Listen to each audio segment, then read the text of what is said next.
And so we're sitting in the lobby, and it was the most awkward meeting I've ever had in my life, because I was like, I'm sitting here conversing with the enemy like we're friends. What is this? We went from this awkward conversation to like monthly, daily, weekly check-ins with officers and case managers, like knowing like we have each other's back. Like, no question that the criminal justice system has changed. I mean, you're seeing a call for change now, just with the events over the past summer. Unfamiliar word of defund the police. Yeah. And I mean, I've always said I think that's really a bad word to use, because I don't know that that's really the intent. Looking back over the past 5 years, the last 2 officers that we've hired have been case managers. What we've done differently is now we're trying to treat that behavior. I think understanding each side of the fence has been tremendously helpful for our ability to work together and trust each other. All right. Hey, everybody. Welcome back to another segment of Therapy Talk. Today, we are joined by Chief Probation Officer Jason Hamilton at Marietta Municipal Court. And today, our topic is the intersection of mental health and the legal system. And so we're going to talk everything about how the legal system has changed and transformed to really be a collaborative partner with the mental health world. So we're excited to talk everything regarding this topic and hope you will enjoy it. And let's get to it. Can I still feel grounded in these belief systems and entertain other ideas? Finally, they sent me to prison. That was it for me. From that point forward, I will do whatever it takes. This is not the life that I want. This is a thinking disease with a using problem. They're not bad people learning how to be good. You're sick and learning how to be well. I'm excited for today, and typically I'm going to kind of take a back seat because this is something that I think this topic's going to be very passionate for our guest, Mr. Jason Hamilton, and Janice McFarland, who's there as well. But I also have an interest in the topic. What we're really hopefully going to try to accomplish is most of what we talk about in Therapy Talk has a lot to do with reducing stigma. And so I think this is a really interesting challenge by incorporating treatment or recovery with the criminal justice system. Historically, hasn't always been kind of so ingrained or so connected, and now we are really working hard at doing that. For me, that's great, and I can accept it fully by saying, people are changeable, and even though they might have made some choices or made some mistakes that have gotten them into some legal trouble, the best option is to try to incorporate some treatment so that they can change their path. But I can see that being at odds with maybe people that are in the public seeing that. So I thought for me to kind of get this started with Jason or Janice is kind of looking at how do you guys see the role of mental health or addiction recovery in terms of the legal system, maybe where it started and or how it started, how it maybe in your experience became a focus. We probably have very different answers to that question. I'm sure we do. I mean, I can tell you a little bit through the history of how, when I first started my career in criminal justice compared to where I am now, which I think now is going to find more in alignment. But I guess to give a little bit of perspective, why don't I go first? Yeah. It'll be 20 years. I've worked with probation, Marietta Municipal Court. So, I have a pretty good perspective as, to how things used to be. Yeah. Doug, to kind of answer your question, 20 years ago when I first started, it was, all right, this is what the judge has ordered. You either do it, you follow these set of rules, or you're going to your jail. Those, and some of those requirements that the court would ask was, maybe a drug and alcohol assessment, maybe it was a 72-hour driver intervention program. And then we just had these rules, you're not going to consume alcohol, you're not going to use illegal drugs, and that was it. Yeah. We're talking back, when a positive test for marijuana, you could spend up to 30 days in jail. So obviously things have changed with the laws, but that's really how we approach the job. It's like, all right, you're on probation. You can either do your jail or you can follow these rules. And so basically it was, cat and mouse game, see if we can catch them. We would go in and do house checks at night, various tests, whether it be alcohol and drugs. And if, they were positive, if they had violated that rule, we threw them in jail. And I used to say a phrase that, I can at least promise you 30 days sobriety. And that was the extent of it. It's like, if you're not going to be clean and sober and work on, your issues, through counseling agency or whatnot, you can do your jail. Yeah.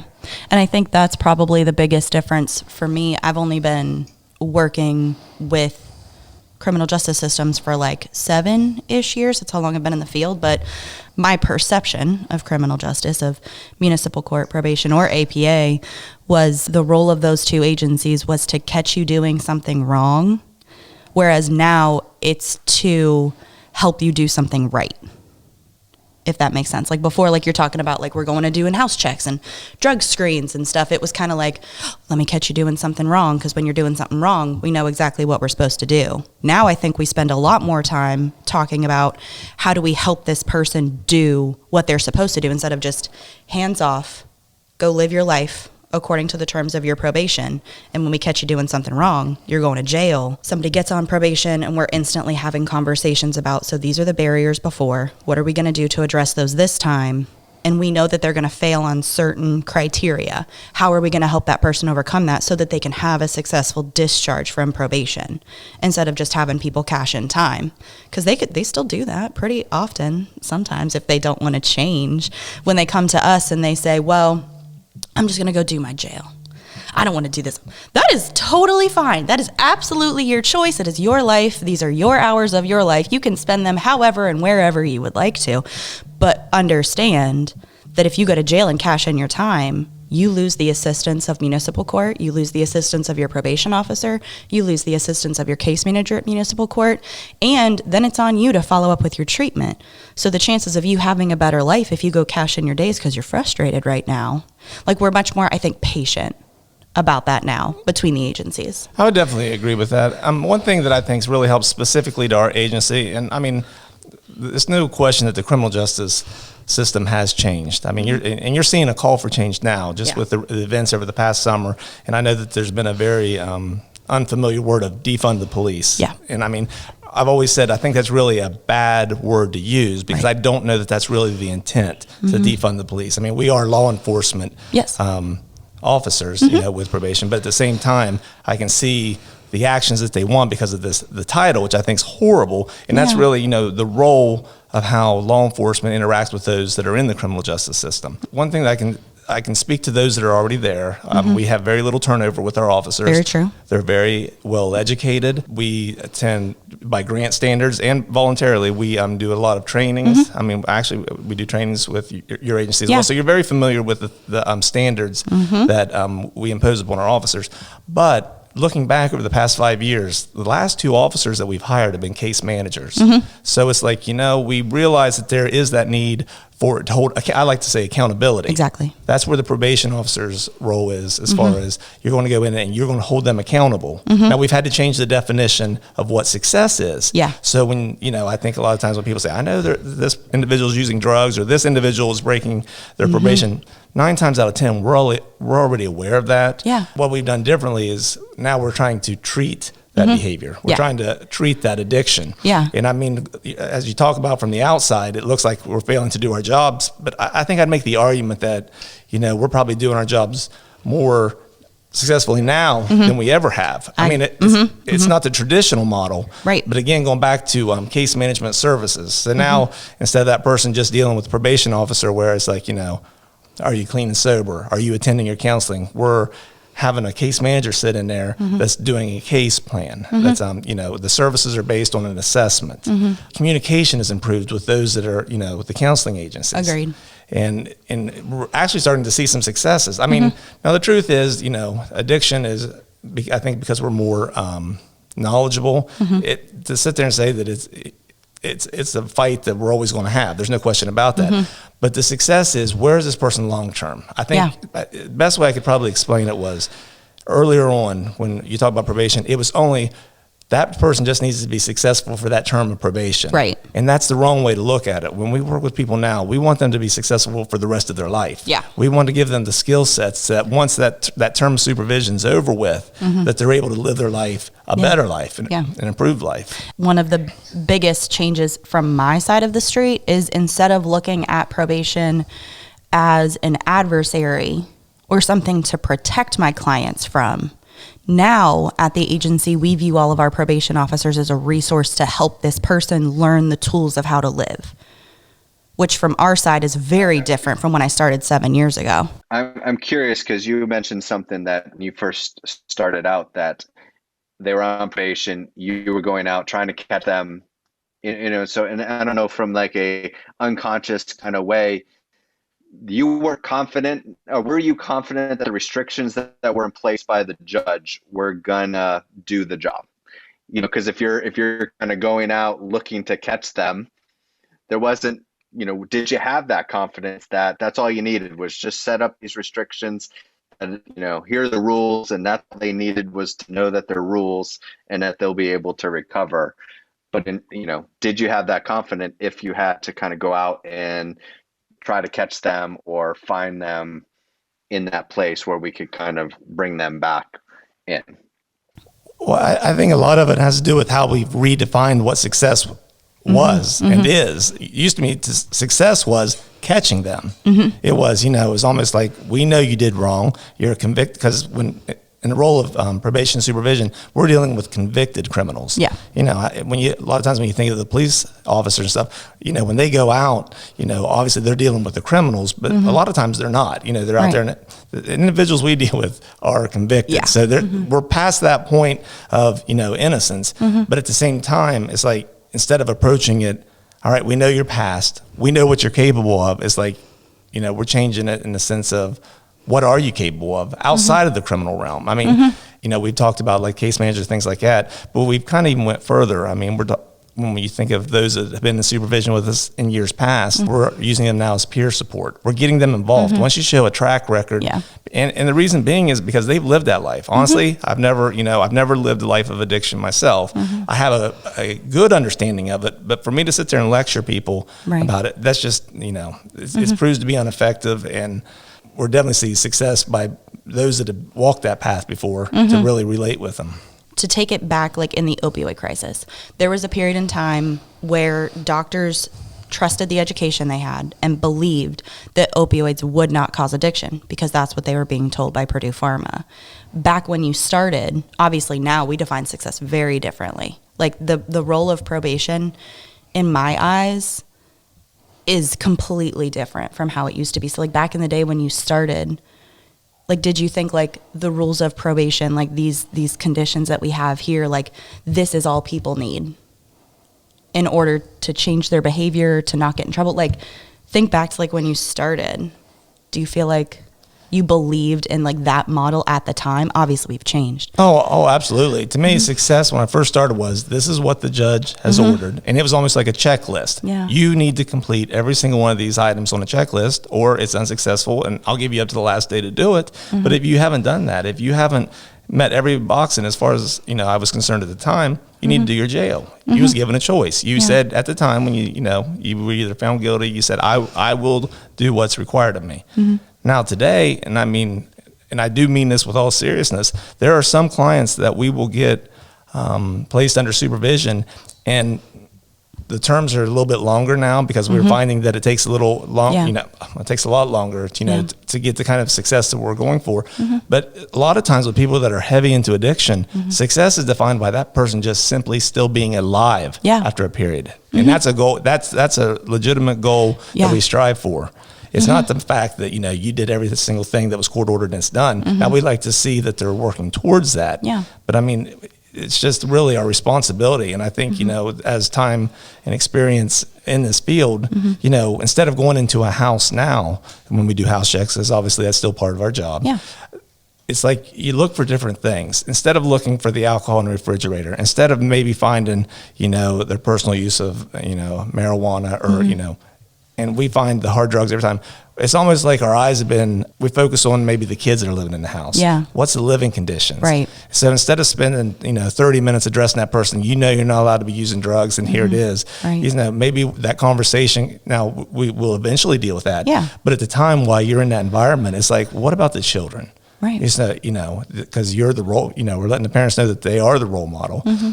I've always said, probation's supposed to be about rehabilitation, but the reality of it is we habilitate people. Yes. We're teaching them how to live. Because so many of our cases, when we have our monthly meeting with the officers, it's conversations where we're saying this person never had a model. This person does not know what our expectations are because they've never actually seen them play out in life.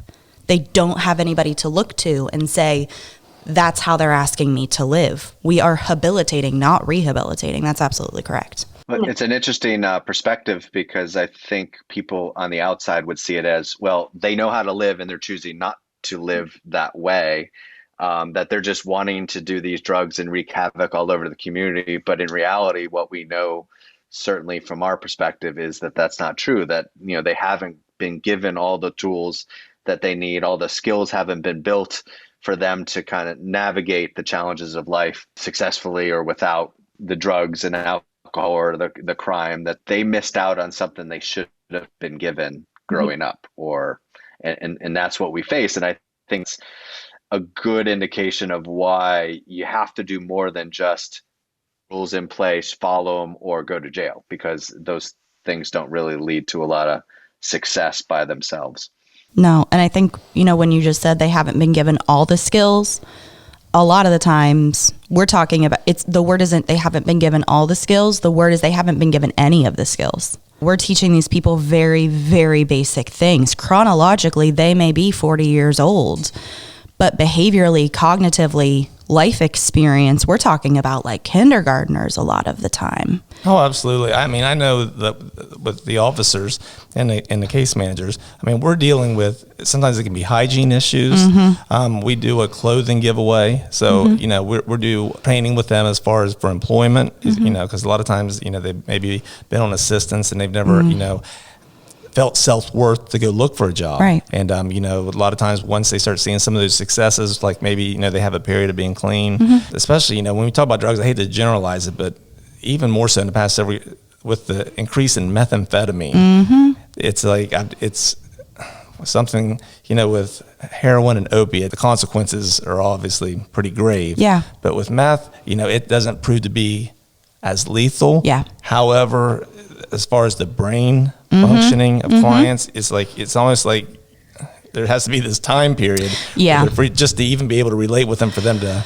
Yeah. So, and that's something that I've brought up a few times to Judge Welch, and she and I are collaborating on some things that hopefully will help. But what I've said over and over again recently, probably within the last 18 months, is the meth that people are using right now is creating chronic, long-lasting, sometimes unsolvable mental health problems in people.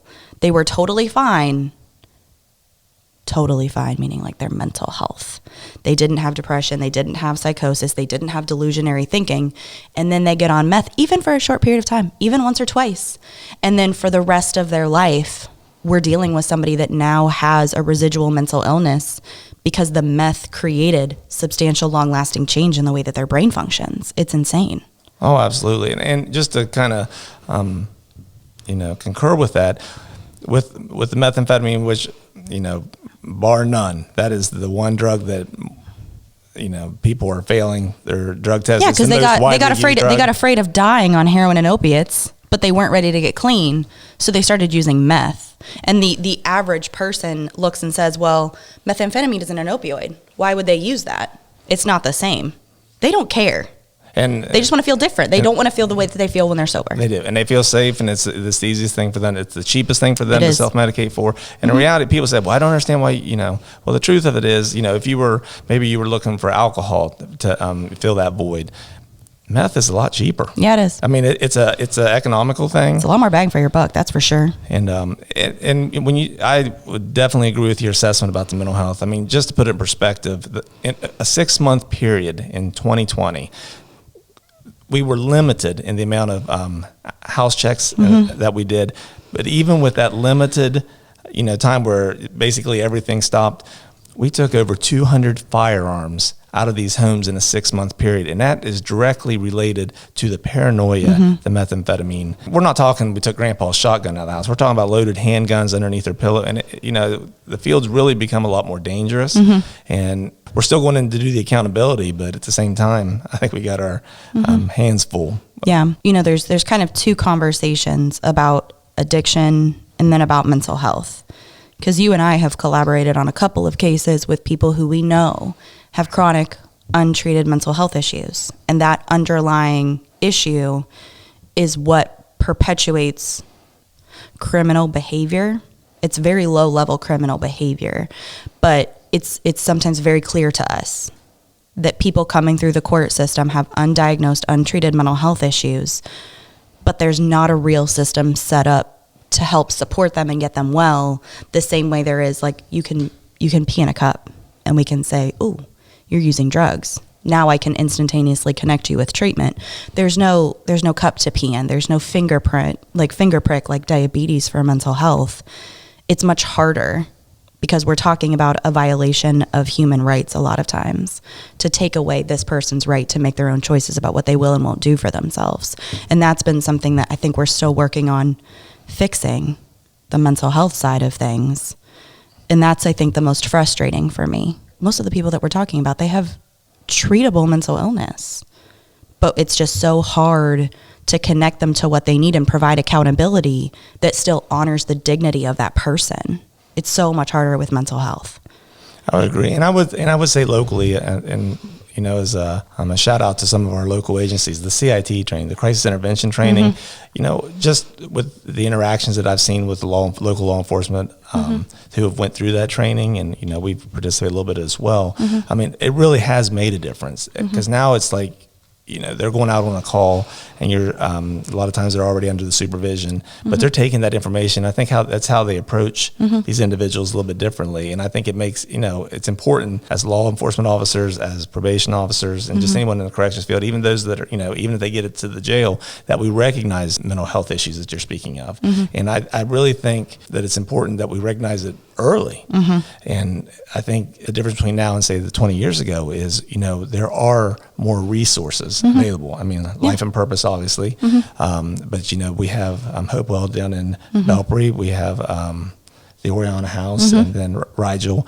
So we're kind of spread out, and I think really between the while people may think of it as a competition, I really think the three work well together. I mean, to me, I've really seen the success in the treatment options grow once there was this collaboration. I mean, as you know, a court officer, when someone, you know, maybe it's just a family member, not even someone under supervision, it's nice to be able to hand out something that has all three that they can reach out to you. Yeah, and I agree too. Having specifically intensive outpatient providers in the area has been a godsend to us in our program, because when people violate a rule, don't meet expectation, something of the sort, that it's no longer healthy for the group environment to have them in 2.1 services with us, we now have Rigel. We can send them to Rigel, have them be at the same level of care, get very good care, and we don't have to jump up to a residential placement where we're taking them out of their community. We still get to give them the opportunity to get well in their community, thereby saving taxpayers money.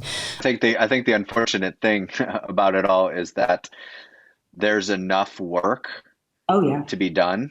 There's no need to compete because there's such a need in the community, and that's unfortunate. You know, it'd be better if we could say there's really a smaller group that we have to work with, but there's so much work to do. And I think that if one of us went down, it would really cripple our ability to meet the needs of the community because of how much that would, how much we would lose. And so I think in terms of people's health and well-being, resources are good. And I also kind of go back to not everybody's programs, what they're looking for. You know, maybe someone's a better fit somewhere else, and that should be okay, because we want people to get their best care wherever that might be.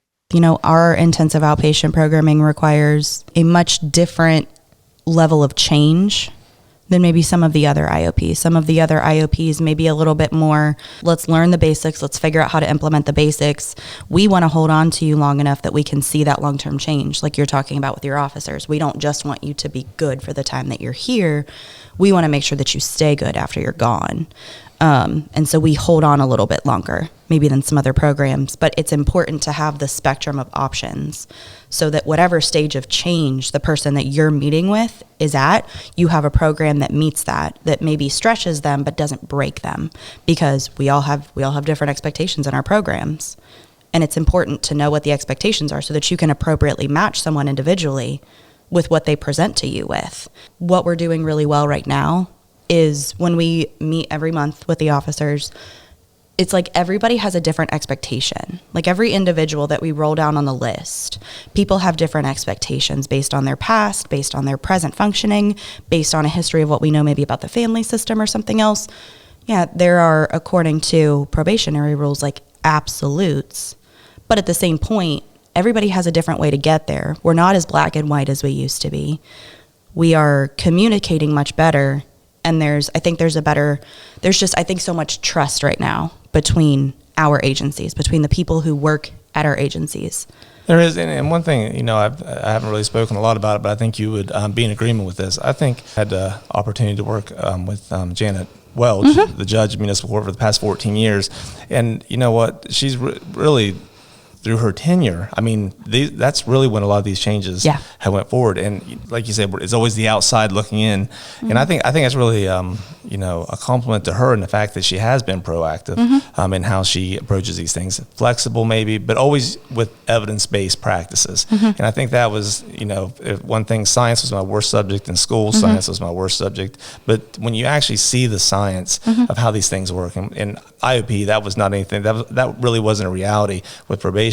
But to sit there and with those types of programs, a good example of how it's maybe altered some of the sentencing through municipal court is Judge Welch has seen, the evidence on how these plans can work. And so she's maybe structured a lot of the sentencing based on these programs. Yeah. I mean, instead of sitting there saying just the bland, you're going to get an assessment and counseling, she refer, you're going to get an ORAS assessment, high risk needs assessment. It's going to identify the areas that, you need to work on, whether it be employment, whether it be education. Peer association is my favorite rating on the ORAS scale. And then you take that information and we give it to you. And it's not say, hey, this person got caught committing a crime, and if they don't come see you, we're going to put them in jail. There's a game plan. And then I know that you guys have the case management services, the counselor, then with our case manager, and you're right. And it really is amazing the changes that have happened. But you know what? We're really starting to see success. And success may not be that all technical violations. I mean, if we document the technical violations, they're always going to be high. There's no question about it, because it's a process. I mean, especially with substance abuse, addiction, and even the unknowns with the the mental health that we deal with. But the truth is, we are making strides. We're learning from our mistakes, and we continue to shift the expectations. We continue to shift rules and regulations, I guess I should say, to assist these offenders in being a better person when they're finished with the supervision of the court. And I think something that both agencies have learned how to do through working together so closely for so long between our agency and yours is it's not always been perfect, but we figured out how to stay in our lanes so that each person can do their job accurately and appropriately. We have my ethical concern has to be client first. It can't be whether or not your data shows that they successfully completed probation. My ethical obligation is to the client and the client's best interests. But through learning, like what your sanction schedule says, how many times they can get away with certain things, how many times the officers can be lenient, and when they have to kind of throw down the hammer and be like, but you have to have a consequence. Like we still have a job to do. I think understanding each side of the fence has been tremendously helpful for our ability to work together and trust each other. People don't understand sanction schedules when it comes to probation and supervision. We get calls a lot up at the office, so-and-so's violating their supervision. What are you going to do about it? Nothing. I'm not their probation officer, bud. Why you calling me? I can't do anything about this. Like, thanks for the information, I guess, but I can't even turn around and tell their probation officer about it because it's hearsay. So if you're worried about it, you're calling the wrong person. There's just this misunderstanding of who's responsible for what, and understanding exactly what you guys are responsible for, where the flexibility ends. I think we as practitioners at the agency have been able to better help people understand when we need to get serious with them. Like, bud, you're cruising. You are cruising for a 7-day vacation at 101 Westview Avenue if you don't pull it together real quick, because PJ's been real nice to you. Derek's been real flexible with you. Melanie's gone above and beyond. But they can only do that for so long. They're not counselors. They have a job to do. Just like your staff is able to say, well, I understand that they can be flexible with you in certain ways, but That's their job, is to look out for you and help you do that. Our job is to help hold you accountable as a team. It's been so helpful to understand not exactly, because we'll never understand exactly, but to have a base fundamental education about what you guys do has helped us help people, I think, so much more effectively. I find it kind of interesting when you talk about how every once in a while you get those calls about someone will let you know that they're violating their probation. But I think that's a compliment really to the changes that we all have made, because that shows that it's a team effort and that, we all are working. And it's not that if they're not calling the probation department because they're going to jail, they're reaching out to you to let them know that, they act like, they're really taking their counseling seriously, taking the things they're supposed to do and getting called out on it. So I really think, it's interesting, but at the same time, I think it does complement some of the changes that we put in place. I remember we were at Marion Street. So this is probably 6 years ago. And it was the predecessor before the predecessor to you, Dale Wilson. He called a meeting with our SUD team. And so we're sitting in the lobby of 215 Marion Street when Mike Kuklika and I were down there running services. All of the officers came in and everybody's sitting around. And it was the most awkward meeting I've ever had in my life, because I was like, I'm sitting here conversing with the enemy like we're friends. What is this? And over time, we went from this awkward conversation to like monthly, daily, weekly check-ins with officers and case managers, like knowing like we have each other's back. Like we are no longer the enemy or an adversary to each other. Like we really have the same purpose. And I think there's a lot of misunderstanding about what counselors do. There's also a lot of misunderstanding about what probation officers do and the role of a probation officer in your life. I think a lot of people that get put on probation see their probation officer as the person who's going to put me in jail, the person who's trying to catch me doing something wrong. If you look at it, like the role of a probation officer, probably legally and literally, the probation officer's job is to help keep you out of jail, not put you in jail, right? Oh, I think that's a good point that you bring, because that really changes the focus. I guess the more conservative thought would be, if the judge puts you under supervision, your reward is that you don't have to go to jail. One thing, as far as, from an ethical standpoint, I agree. And some of the changes that we've made is, okay, you have a violation. We'll go ahead and bring the violation before the court. We're going to go ahead and file it, because I think at some point in time, once the expectation is you have to, there's a certain standard of behavior that's expected. And once you continuously violate that, I think, all jail that we put into place is really under the authority of Judge Welch. So I think it's important that periodically, when you have the one that's just not quite there yet, they're not ready to make those changes, we still bring it forward. And then by doing that, we get a renewed court order to resuspend the jail. So it's like, listen, it's not exactly going the way we planned. I think we got a little more work ahead of us. So that's some of the changes that we've made. It's not that, you have these rogue probation officers and the judge said, they either do this or don't. And we just decided, no, we're not trumping authority of the bench, but at the same time, we are bringing it forward. And those are just some of the changes that we made. Just to kind of piggyback on what you guys are talking about, you mentioned science. And so the science from my perspective is that you guys, they went from 0 healthy supportive relationships to a whole bunch. So you got your treatment people being supportive, healthy relationships. Now the probation officer has turned into a healthy supportive relationship instead of where you can actually have a different, support. And then you're adding case managers in your department, and, even the judge to a certain extent becomes more than just a fear. That they're actually, there's a lot of people, they go from like very little on the side of wanting that person to do well to a whole bunch of people wrapping around this person saying, we want you to be successful.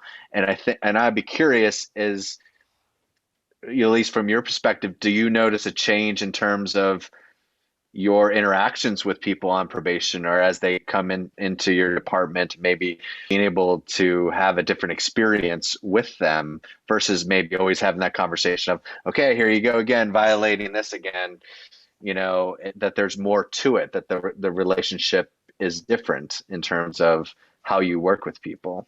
Oh, absolutely. And really, some of the changes over these relationships that have built over the past few years is probably a key factor in that we've been able to have continued success during COVID, because while they're not necessarily coming into the court as frequently as they were, the physical building. We're still reaching out as far as, we're using FaceTime for meetings, much in the same way that, the telehealth and Zoom meetings, and really a compliment in the fact that they're actually reaching out to us during this time where there is some separation. And it hasn't been easy by any means, but at the same time, you're right. Having that relationship that we've already have in place, it has helped us through these tough times. And it really kind of gets us excited with the technology that we've really learned during this time period, how it can actually strengthen once we are back in to, actual in-person supervision. So I'm really excited for the future and what it holds. So what do you think the future of, do you have goals for your department? Do you have goals for probation? Well, we always have goals. I always try to think of them more as a court goal. And then, we always have our, we just play a big role into that. And over the past few years, it's really been more of a community outreach. I know that you've been on part of several of the community, because I feel we have that greater responsibility.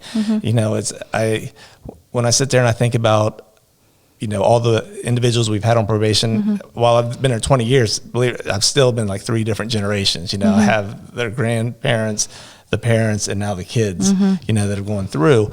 And I really think some of our role has changed in the sense that we feel a responsibility to the community. As far as when we go out and we do the supervision, like I'd mentioned earlier, as far as watching out for the kids. So we've had to strengthen the relationship with children's services, with the schools, because a lot of times, the school's hands are tied as to, this kid hasn't showed up. We may not be able to save the parents. I mean, there's a reality of the some that there's either maybe too far gone, or there's only a limited amount of success that they're going to be able to attain. But maybe how we interact with that parent, maybe it's going to have an impact on the child that's sitting there in the living room.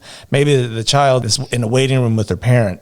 I think a lot of times how we interact with them, how we treat them could have a huge role, in how, their outcome as adults in years to come. Maybe so observing the way that your officers talk to their parents, maybe the example of how things could be different that maybe the parent never had from anybody, like a role model opportunity. For sure. Almost. For sure. And as far as going forward, I think a lot of, we really have put a lot of time and effort into addiction and substance abuse. I really think that the trend is kind of turning more towards a mental health.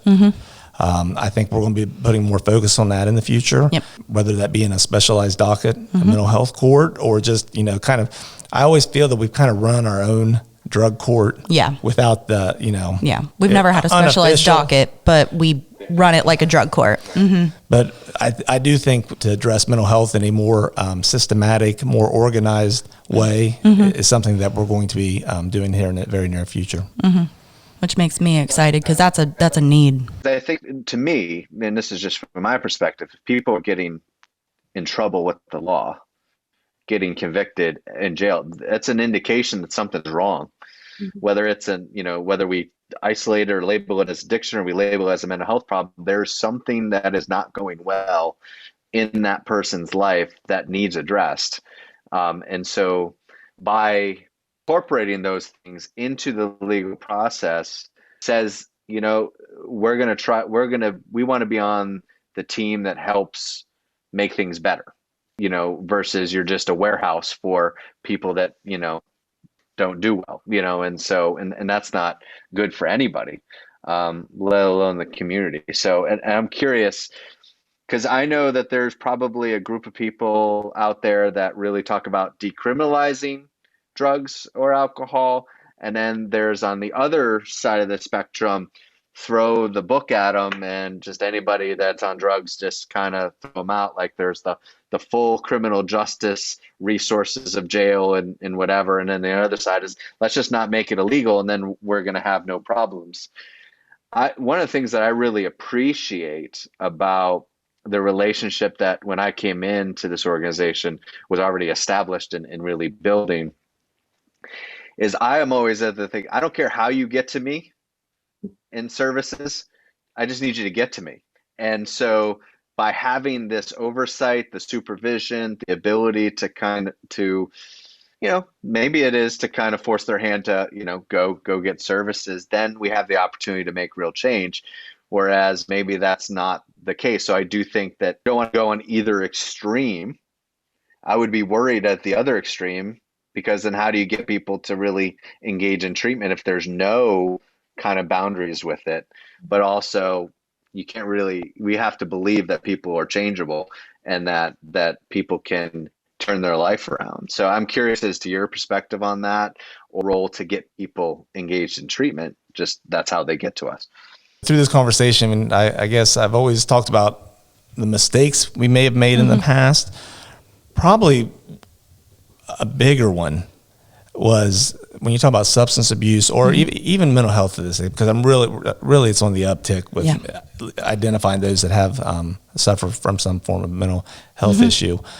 But it was always about, you need to get clean or you need to get treatment for your kids or for your family. And I realized that that's probably not the right way to go. Now, I think it's important that you always maybe get a little bit of focus on there, but they need to get clean for themselves.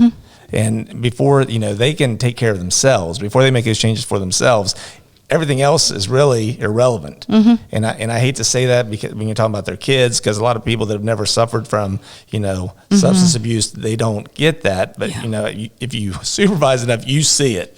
The idea of decriminalization, the spectrum, decriminalize, legalize even, and the opposite end of the spectrum, where addiction is a choice. These people are guilty and responsible. Somewhere in the middle is probably where I land. As a counselor, I don't think that the fact that you have a disease excuses your behavior. You still have to be held accountable for your behavior, even if you were in the throes of an addiction. So if that means you go to jail, if that means you're on probation, if that means you owe restitution to the court, you need to own up for what you've done. The other thing that I hear a lot... Understanding versus excusing. Yeah, and the other thing that I hear a lot, and I think it's just a common misunderstanding in the community, is that our services at Life and Purpose are only for people who are involved in the court. To which I say, no, they're open to absolutely anyone who would like to engage in them. However, I think that belief has become accepted because some of our most successful clients have been people who were on municipal court probation because of the relationship, because of the accountability, because they have a reason to change their behavior. If the reason to change your behavior is to avoid jail, great. If the reason to change your behavior is to keep your job, great. If the reason to change your behavior is because you want your kids to think better about you, great. I don't care. I don't care why you end up in my chair. I don't care why you end up a client. Because the goals are pretty much the same if you're coming in for substance use issues. Let's figure out how to have your life be manageable with or without substances. And that's one of my favorite common misconceptions about us and our relationship with the court, is that we only provide services to people who are court referred. Not true. But most of our most successful people who go through our services are involved with the court because of the community of support that comes together for them and that they build through those relationships. Sure, you've got accountability coming from a lot of different angles, and really at the end of the day, that's probably the role that the court plays more so than anything. It's not, it's not hard to catch anybody. Right. Once you get to the point where a jailable offense, you're probably not at the best point in your life. Not a grant. There's always going to be the exception to that. You're going to have I made a poor decision one night and it's just a little blimp on the radar if nothing else to get my attention. Right. But the reality of it is probably about 5% of Washington County, it's the repeat offender. We see the same ones, and it's created some familiarity, but at the same time, it helps us. And I think about that because you talked about what is success, what do they define success? And if you truly think about it, you're talking about the role of people who are in the court system or they're not. Our success actually is really dependent on your success, because very rarely is someone that we have a mutual client. If they're successful with you and they're meeting your expectations and your standards, almost 99% of the time they're going to be successful with the court. And that's, so I think maybe we just put all the pressure on you. You guys be successful with them, and it just trickles down to the courts. Yeah, I think before the approach of criminal justice, like there's this image of an iceberg, like the part of the iceberg that sunk the Titanic was not the part that they saw. It was the stuff under the ocean that sunk the Titanic. Similarly, the things that we see from people who have these issues, who end up on probation, that really isn't the problem is under the surface. The problem is in them. It's the way that they're thinking. It's the way that they're feeling. It's undiagnosed or untreated mental health or substance use issues. It's trauma. It's generational histories where they haven't had an example of how to make a different choice. But we just see the thing on top. We just see the behavior, and then we demonize the behavior. You can't just change the behavior and expect everything. That's not sustainable, not for most things. Most people who, if we take something as benign as cigarette smoking, most people can't just cold turkey put down cigarettes after years and years of smoking cigarettes. You can't just change the behavior. There has to be something internally going on that sustains that choice. And there's a difference between a decision and a choice. A decision, to me, is something that you make in a moment. It's the instantaneous, like every night when I go to bed and I'm like, oh, I'm going to work out tomorrow after work. Survey says that was a lie. But like, that's a decision. The choice is to put into action the decision that you made. And these are two very different things. But people just look at the decision. Well, you said that you were going to do X, Y, and Z, and you didn't, you lied. They may have very deeply wanted to follow through with that decision, but they may not have the tools to implement the choice in the moment, which I think is what we are trying to focus on now between our agencies. You said that you wanted to do this. We haven't been able to be successful. What's in the way of what you said and what you're able to do? Let's figure out how to help you overcome those things so that you can accomplish this thing that you said that you wanted, which before it was just like, you're a liar. And because you're a liar, it's reinforcing to me that you're a criminal, so go to jail. It's so much different now. What we're really illustrating is think of everybody's worst moment in life. Things are way more complicated than I just really wanted to have this really bad moment in my life. I really wanted to screw up. I really wanted to have this awful time.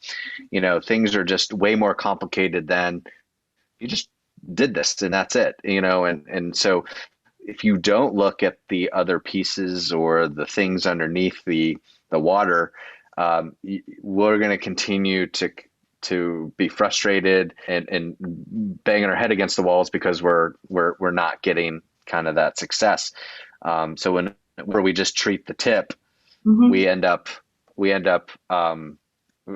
failing most of the time. And if you don't fail, it's probably one of those little blips in the screen that you just mentioned, Jason, where it's just like, just had a mind lapse or whatever. But typically everything is, different. I'm curious, did you guys notice was there any mindset shift in terms of optimism versus cynicism as you guys kind of change your approach in the way? Was there any notice, because you guys mentioned that we haven't had turnover. I'm curious if that's really about since we see things differently, since we take a more optimistic approach, growth mindset approach, for lack of a better term, that things can get better.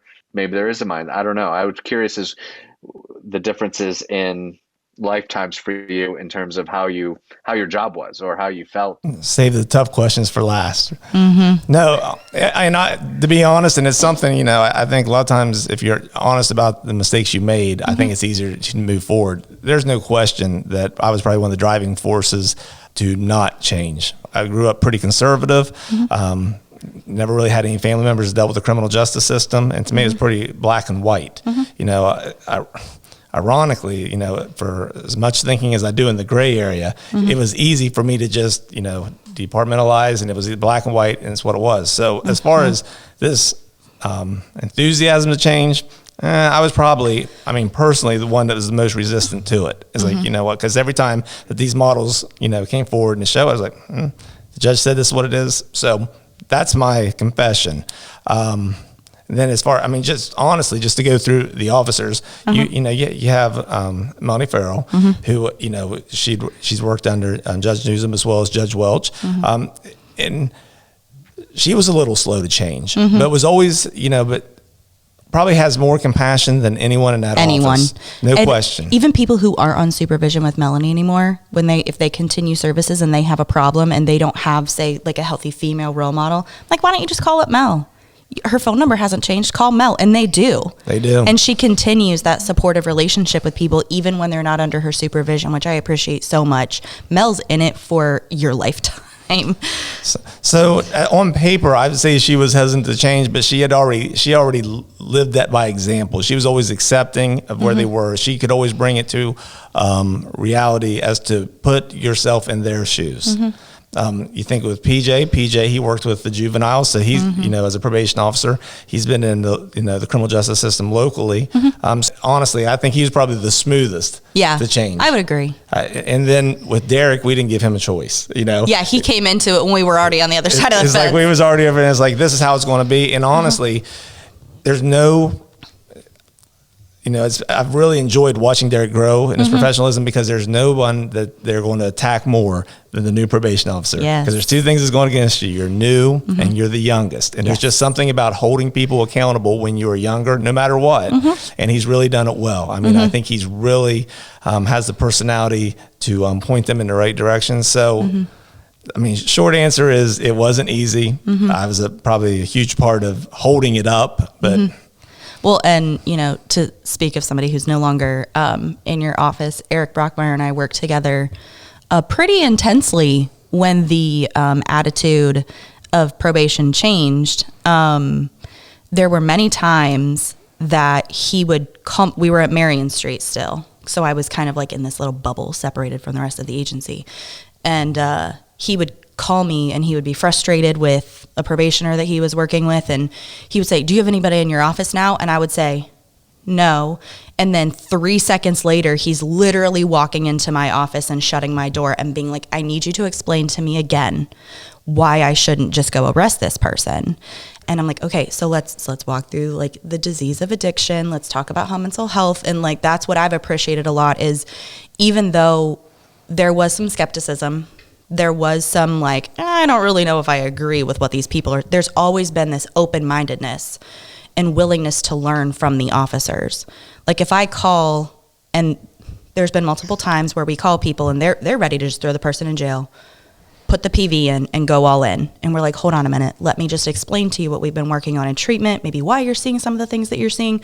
There's always been this open-mindedness of, I'm willing to have my mind changed based on what we bring to the table as treatment, which I appreciate. I understand I don't understand personally, but I have a logical understanding of how difficult it is to make the change from the way that most people in the criminal justice system were educated about criminals, and how incredibly different, how incredibly flexible we're asking people to be with the way that they think about people when people like Doug and I and treatment start getting involved and just poking holes in like everything that people have been taught and everything that people have been told is going to work. That's incredibly challenging to get flexible to and to start to accept. But everybody in your office has done a tremendous job of being open and listening. And to add to that, and I think it's important because really the transition happened under his supervision. I think really Dale Wilson, who was a Marietta police officer, his entire career, and to come from that police mindset, the traditional police mindset, he really was the catalyst for this change, because he definitely could have shut it down. And again, I was in the background, but at the same, but he did. I mean, he gave each officer the flexibility to change in their own time. Right. I mean, and had it not been for Dale and his leadership, I don't think the department would. I just kind of came back, I'd left for a little while, went on the other side of the wall at the court, and then come back. But I mean, everything was already into play. So I think it really, a lot of where we're at today, I think we really need to mention Dale as well. Yeah, and between Dale and Judge, because again, Dale wouldn't have been able to have his officers be flexible if Judge Welch wouldn't have been understanding of the value of flexibility in the positions that you guys are there to uphold. So both of them together, I think, started the dominoes falling, and our jobs have just been, let's make sure that we not only keep the dominoes falling, but like, let's not just go with one track. Like, how else can we get better at what we're doing? How else can we help the community? Doing outreach events, the clothing giveaways, the Christmas presents that you guys are able to get together for your probationers who don't have is tremendous. And then Sarah and Leah are always reaching out to us like, we have way too many presents. We've taken very good care of all of our people. Do y'all have people that don't have? Do y'all have people that could use this stuff? And we always say yes. Sarah and Leah come up with trunks full of toys. So you guys really are helping the community just outside of the people who are under your supervision. And I think that's important for community members to understand too. The role of probation is not just about the probationer, it's about improving the community. Absolutely. And you guys are doing, I think, a very good job outside of the individual probationer, because think about it. Every individual probationer has some sort of a family system, some sort of a friendship arc. Like for every one probationer, if we can create stability or change in that one person, we may be positively impacting minimum of 3 up to God knows how many individuals that person touches. Employers, landlords, being a big one, employers, landlords, judges, police officers. Like when Abby Kraft sees people, they're like, man, I didn't even recognize you. You look so much better. Yeah, man, this is recovery.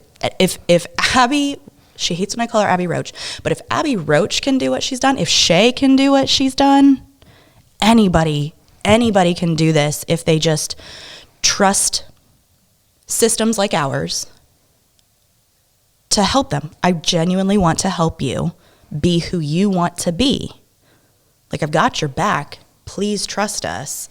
And those 2 girls, and then you've got some guys that I'm very partial to that work at your system too. All of that is possible. Every single person can have that if you put in the work and if you trust us that we really do have your back. We're really not trying to game you. We are really genuine about wanting to help you.